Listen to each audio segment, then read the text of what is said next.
რა მოხდებოდა, რომ ვინმეს შეეძლოს შენი გონების წაშლა და თავიდან გადაპროგრამირება. 1950-ან 60-იან წლებში ასეთი რამ მართლაც მოხდა. ეს იყო პროექტი MK Ultra.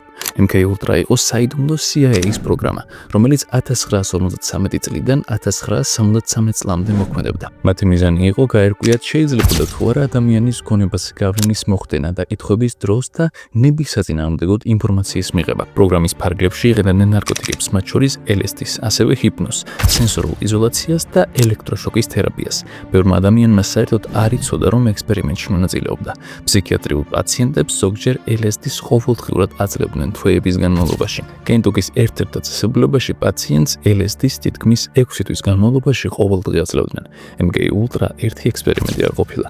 ის მოიცავდა 159 ქვეპროექტს, რომლებიც ტარდებოდა უნივერსიტეტებში, საავადმყოფოებსა და ციხეებში, როგორც ამერიკის შეერთებულ შტატებში, ისე კანადაში. 1973 წელს CIA-ის დირექტორმა რიჩარდ ჰელფსმა პროგრამასთან დაკავშირებული დოკუმენტების უმეტესობის განადგურება ბრძანა. შემთხვევით კი მხოლოდ 7 ფინანსური ჩანაწერების 5 გადარჩა.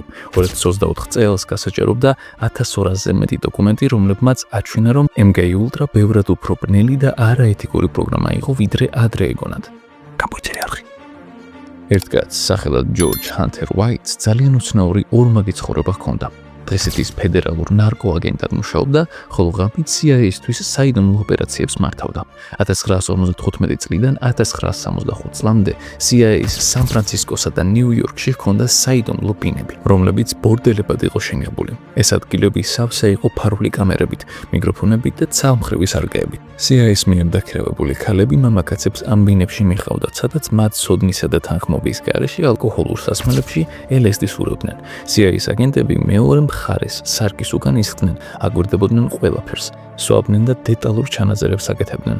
ეს პროექტი ცნობილია სახელად ოპერაცია Midnight Climax, რომელიც MK Ultra-ს ქვეპუნქტი იყო. მათი მიზანი იყო გაერკვიათ შეიძლებოდა თუ არა სექსისა და ნარკოტიკების გამოყენებით ადამიანებისგან საიდუმლო ინფორმაციის მიღება.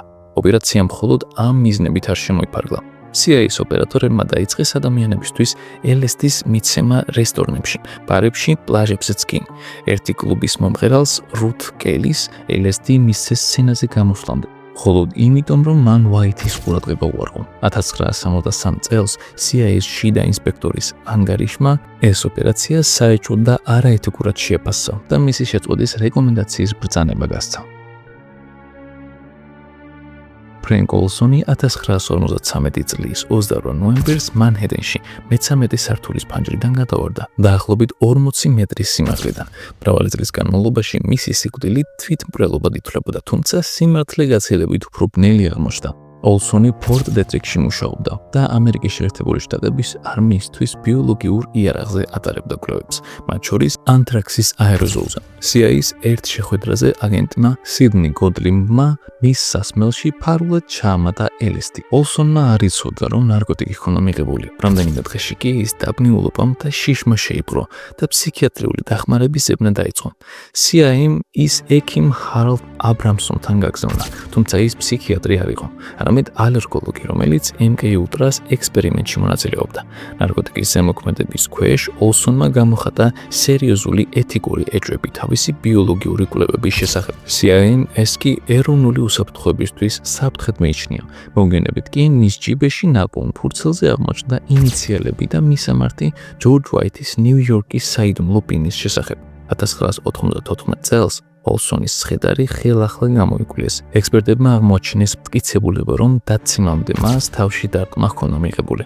1975 წელს პრეზიდენტმა ჯერალდ ფორდმა ოჯახს ოფიციალურად მოუხადა ბოდიში, ხოლო მათ $750,000 ოდენობის კომპენსაცია მიიღეს, თუმცა არც ერთი პირი არ დასჯილა და საქმე დღემდე ოფიციალურად გაუხსნელი რჩება.